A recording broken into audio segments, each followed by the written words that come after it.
नमस्कार, मैं हूं आपके साथ ऋतु तोमर। देवभूमि में आपका स्वागत है। रुक करेंगे खबरों की। और हरिद्वार में पूजा के लिए बाणगंगा में फूल तोड़ने गई 8 साल की बच्ची को मगरमच्छ ने निगल लिया।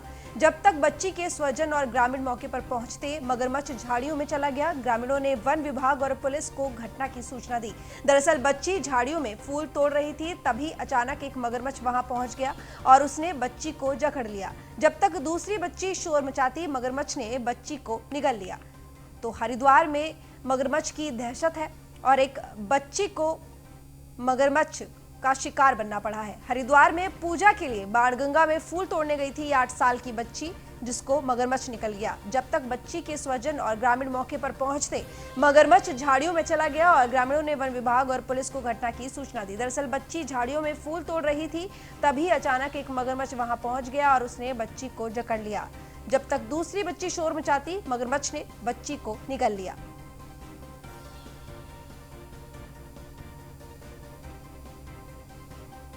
तो मगरमच्छ की वजह से डर का माहौल है, दहशत का माहौल। बच्ची को अपना निवाला बना लिया।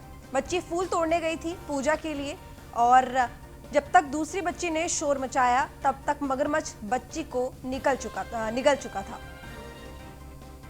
तो झाड़ियों में फूल तोड़ रही थी बच्ची, तभी अचानक से एक मगरमच्छ आया और वहां पहुंचा और उसने बच्ची को अपना निवाला बना लिया। जब तक ग्रामीणों को पता चला, परिवारजनों को पता चला, तब तक बहुत देर हो चुकी थी और ग्रामीणों ने वन विभाग और पुलिस को घटना की सूचना दी।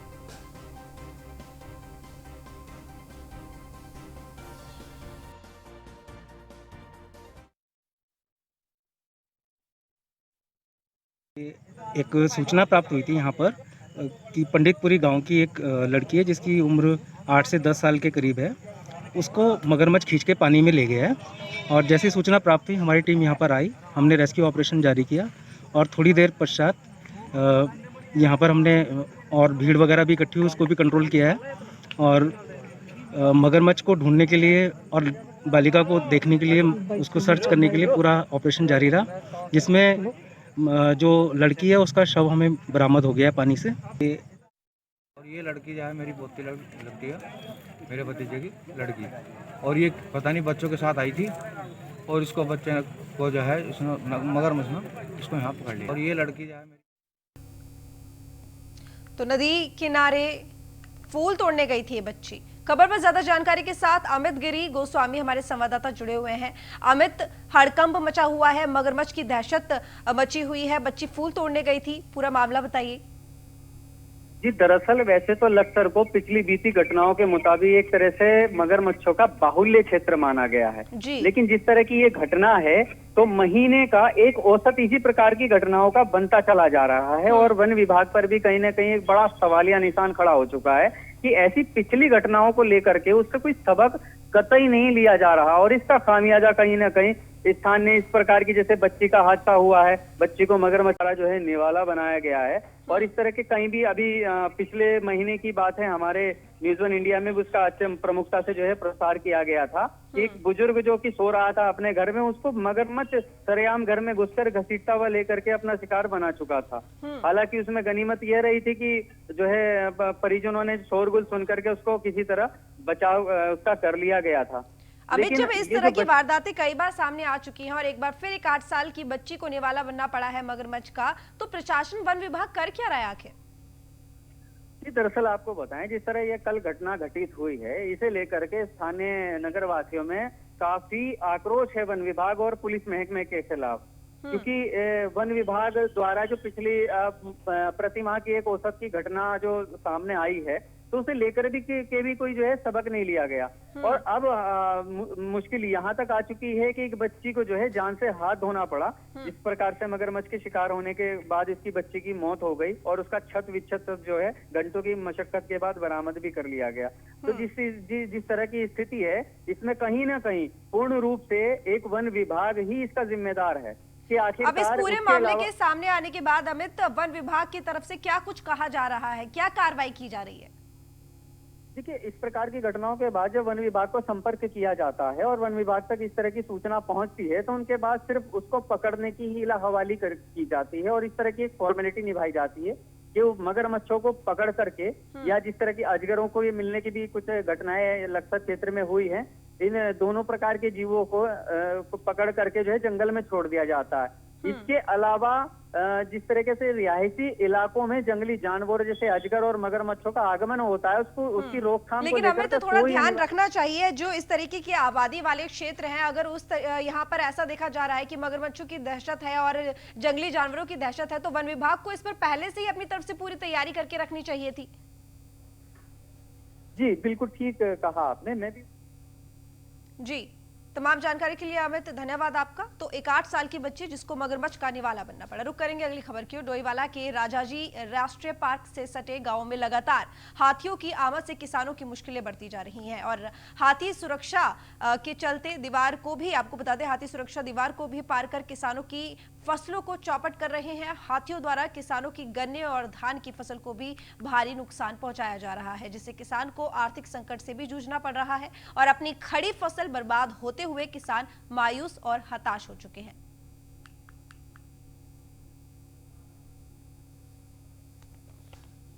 तो हाथियों के आतंक से त्रस्त हैं किसान और गन्ने और धान की फसलों को बर्बाद कर रहे हैं, नुकसान पहुंचा रहे हैं, जिससे किसानों को आर्थिक संकट से भी जूझना पड़ रहा है और अपनी खड़ी फसल बर्बाद होते हुए किसानों को देखना पड़ रहा है। तो किसान मायूस हैं, हताश हो चुके हैं।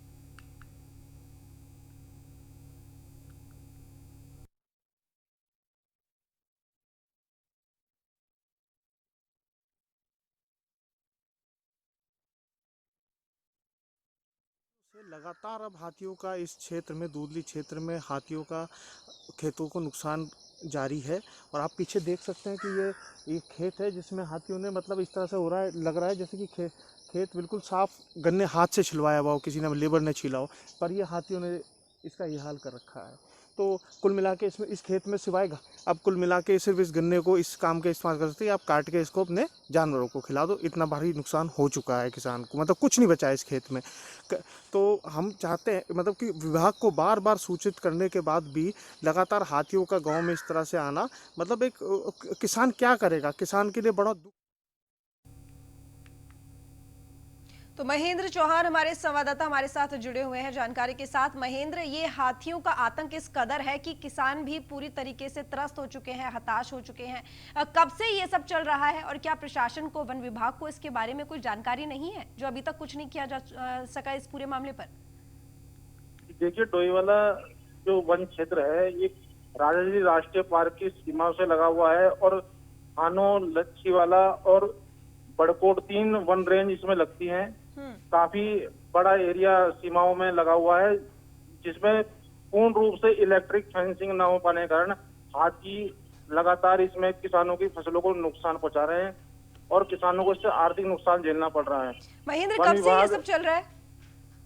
ये काफी समय से ये समस्या किसानों के सामने है।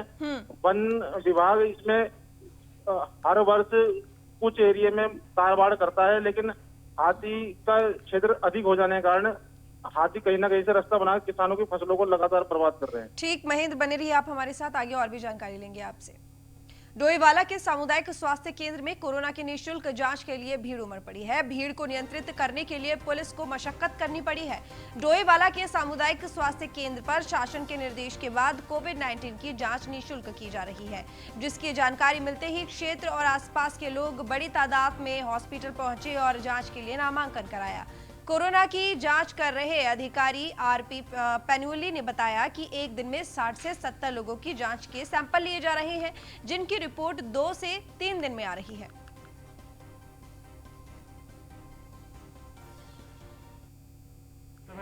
जो ये महामारी है काफ़ी चरम सीमा पर चल रही है और इसमें जो भी यहाँ पर हॉस्पिटल में आ रहे हैं उनसे हम ये कह रहे हैं कि भाई आप अपने पहले यहाँ रजिस्ट्रेशन करा लीजिए, उसके बाद यहाँ पर आए, अनावश्यक भीड़ ना लगा। क्योंकि डेली ये जितने इनके पास किट हैं उसके हिसाब से डेली जांच होगी। और जो फैक्ट्री एरिया के आ रहे हैं उनको हमने फैक्ट्री में बात की है, जिन फैक्ट्री से यहाँ लोग आए हैं अपना जाँच कराने के लिए, वो अपनी फैक्ट्री में ही कराएँ।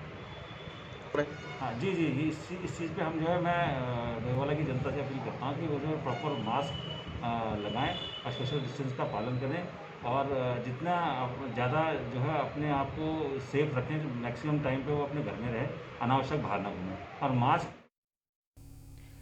तो महेंद्र हमारे साथ लगातार बने हुए हैं जानकारी के साथ। महेंद्र, ये डोईवाला में जो सामुदायिक केंद्र है वहां पर फ्री में जांच हो रही है कोरोना की, जिसकी वजह से वहां पर भीड़ एक साथ बहुत ज्यादा लग गई है। तो पुलिस यहां पर नियंत्रित करने के लिए भीड़ को उपस्थित है, क्या कुछ देखा जा रहा है, किस तरीके से व्यवस्था की जा रही है?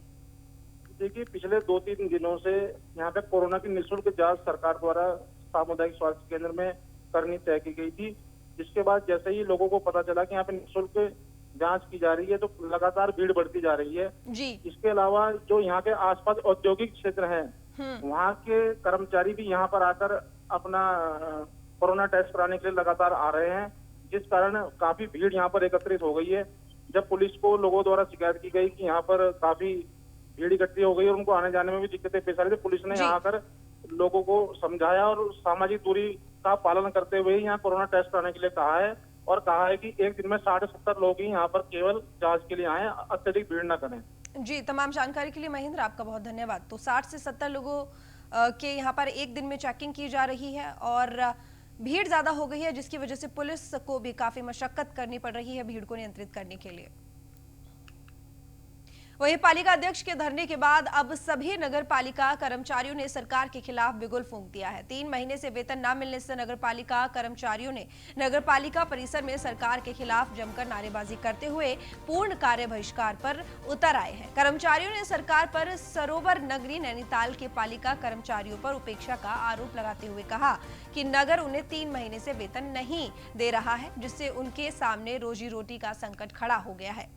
तो 3 महीने से वेतन ना मिलने की वजह से ये जमकर नारेबाजी प्रदर्शन किया जा रहा है। तो नगर पालिका कर्मचारियों ने सरकार के खिलाफ बिगुल फूंक दिया है, प्रदर्शन किया जा रहा है।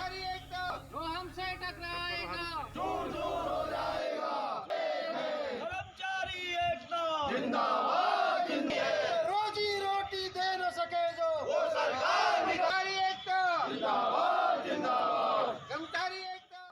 3 महीने का वेतन होने जा रहा है, 2 महीने का ही मिल जाए हमको तो हमारे कर्मचारी को कुछ फायदा मिले। आज नगर पालिका ने इतना हमें गुमराह किया है कि जितना हमें परेशान होने की ज़रूरत नहीं थी। आज उत्तराखंड के अंदर देखिएगा, हरिद्वार को सहायता मिली, हल्द्वानी को सहायता मिली। आज जो हमारे बीच नैनीताल सोबर नगरी है और सोबर नगरी में ऐसा व्यवहार किया जा रहा है कर्मचारियों के साथ, ये कहाँ का हमें बड़ा दुख के साथ कहना पड़ता है। हम सरकार से प्रार्थना करते हैं और उच्च न्यायालय से भी प्रार्थना करते हैं कि हमारी बातों को ध्यान दें। ब्रेक के बाद एक बार फिर बहुत स्वागत है आपका। तो उत्तराखंड में कोरोना संक्रमण 45,000 के पार पहुंच गया है। कोरोना के 10,000 से ज्यादा एक्टिव केस इस वक्त मौजूद हैं और कोरोना से 33,000 से अधिक लोग ऐसे हैं जो कि ठीक हो चुके हैं। और उत्तराखंड में कोरोना से 555 लोगों की मौत कोरोना काल में अब तक हुई है। तो आंकड़ा बढ़कर 45,000 के पार अब उत्तराखंड में पहुंच चुका है। और एक्टिव केसों की अगर बात की जाए तो 10,000 इस वक्त एक्टिव केस, यानी कि 45,000 तक संक्रमण और 10,000 एक्टिव केस, 33,000 से अधिक लोग ऐसे हैं जो कि कोरोना को मात देकर पूरी तरीके से ठीक हो चुके हैं। और वहीं अगर मृत्यु दर देखी जाए तो 555 लोग कोरोना काल में अब तक मौत की गाल में समा चुके हैं। तो कोरोना संक्रमण लगातार बढ़ता जा रहा है। हालांकि प्रयास पूरा किया जा रहा है प्रशासन की तरफ से, लगातार टेस्टिंग्स की जा रही है, व्यवस्था बेहतर करने की अस्पतालों की जा रही है, लेकिन आंकड़ा अगर देखें तो वो लगातार बढ़ ही रहा है।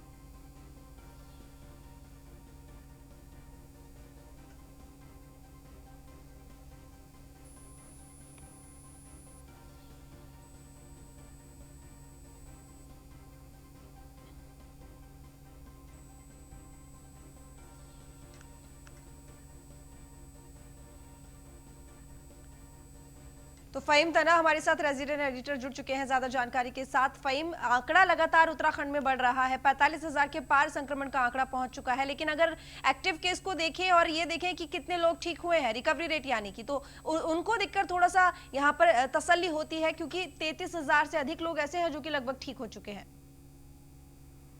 बिल्कुल, देखिए इस समय रिकवरी रेट उत्तराखंड का बहुत संतोषजनक कहा जा सकता है, क्योंकि जो केसेस पर डे आ रहे हैं उससे कहीं अधिक ठीक भी हो रहे हैं। तो ये एक अच्छी बात है, राहत की बात है। शायद अफरा तफरी जैसी स्थिति उत्तराखंड में नहीं।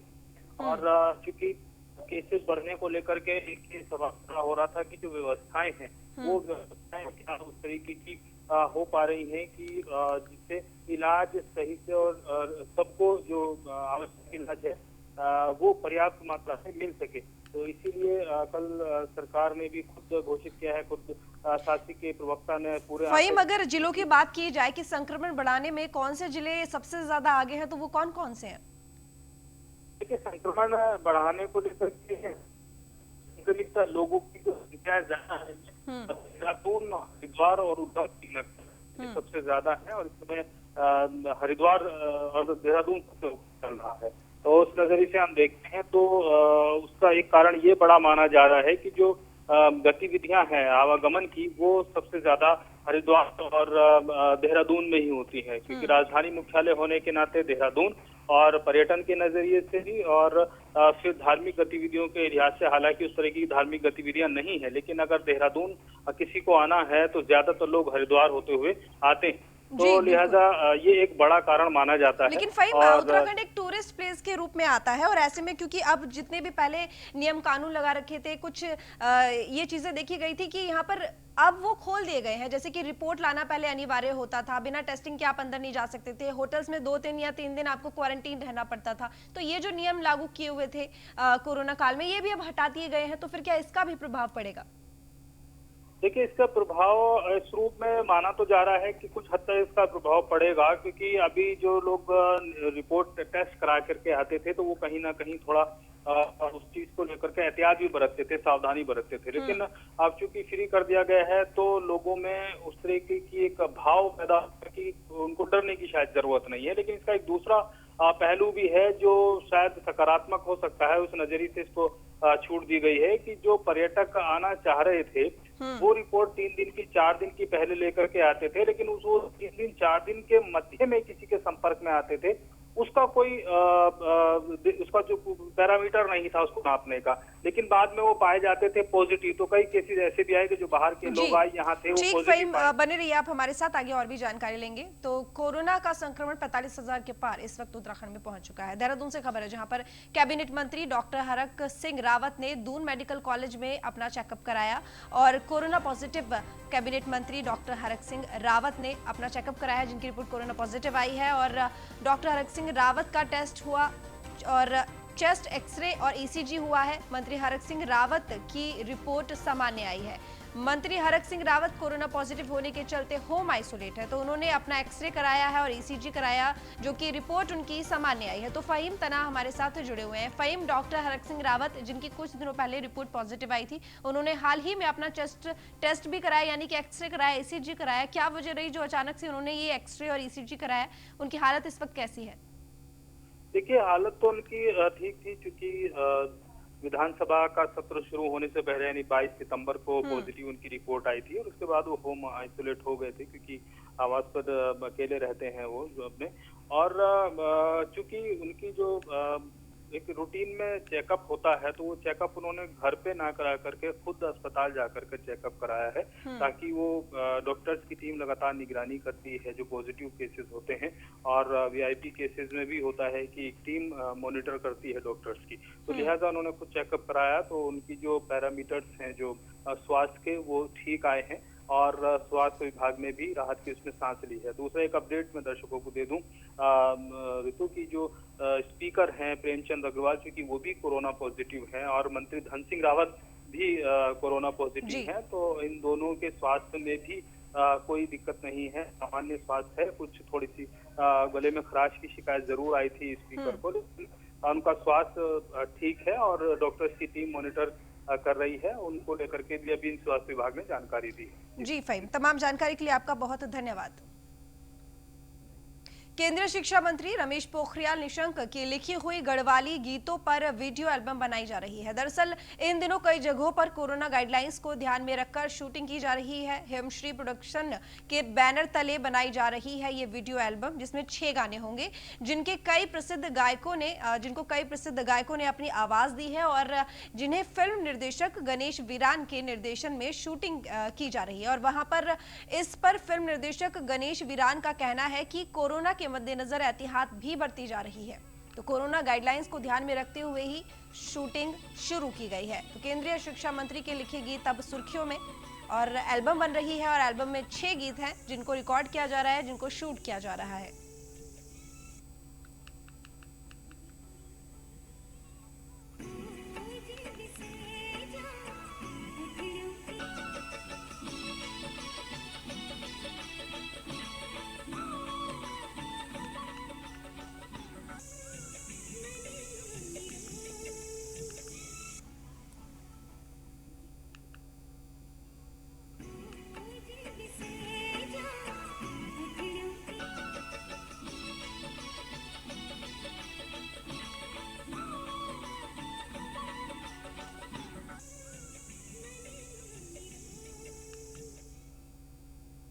इसमें क्या विशेष ये है कि हमारे जो HRD मिनिस्टर रमेश पोखरियाल निशंक जी हैं, उनके गीत हैं, कुछ गीत हैं, उनका हम फिल्मांकन कर रहे हैं और बहुत खूबसूरत वादियों में जैसे चोपता, तुंगनाथ और अभी हम लोग कर्णप्रया के बेल्ट पर हैं।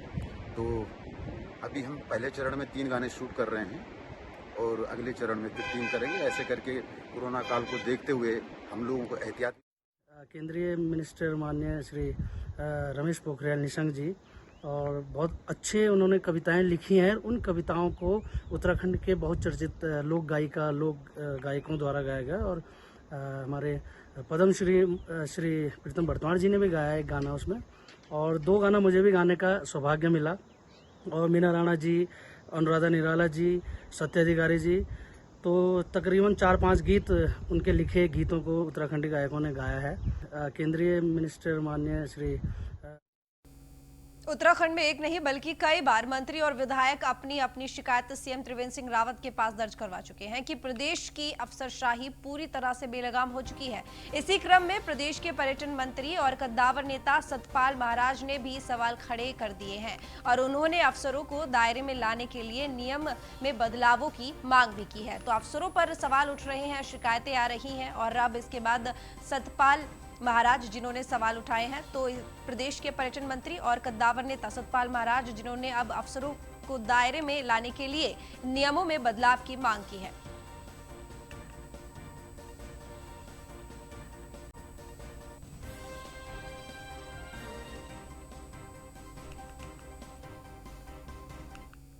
तो रुद्रप्रयाग मुख्यालय से 5 किलोमीटर दूर मुख्य विकास भवन कार्यालय के सामने ही जमीन पर कब्जा करने का मामला सामने आया है। यहां पर कुछ लोगों ने जिला विकास अधिकारी के नाम की जमीन पर कब्जा कर निर्माण कार्य भी शुरू कर दिया है और सामने विकास भवन में बैठे अधिकारी मूक दर्शक बनकर तमाशा देख रहे हैं। बताया जा रहा है कि ये सब कुछ तहसील प्रशासन और राजनीतिक लोगों की शह पर ही हो रहा है। तो तहसील प्रशासन के अधिकारी अवैध निर्माण कर रहे हैं और लोगों से मिले हुए हैं, जिससे वे बेखौफ होकर जिला विकास अधिकारी की जमीन पर कब्जा करने में लगे हुए हैं।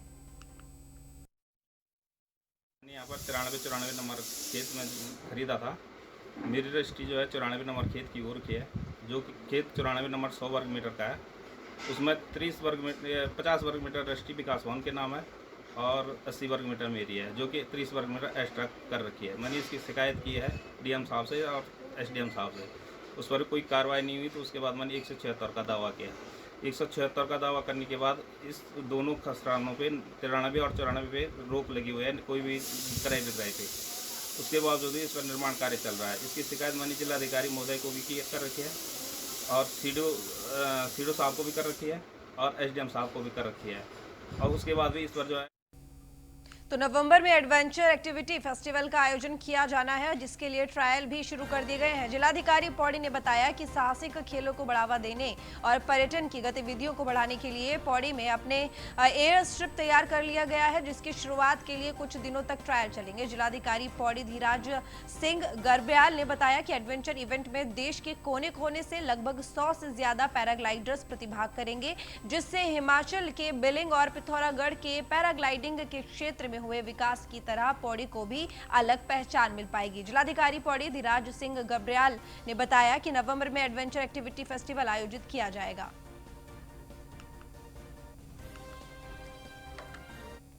तो फिलहाल इस बुलेटिन में इतना ही। देश और दुनिया की तमाम खबरों के लिए देखते रहिए न्यूज़ 1 इंडिया।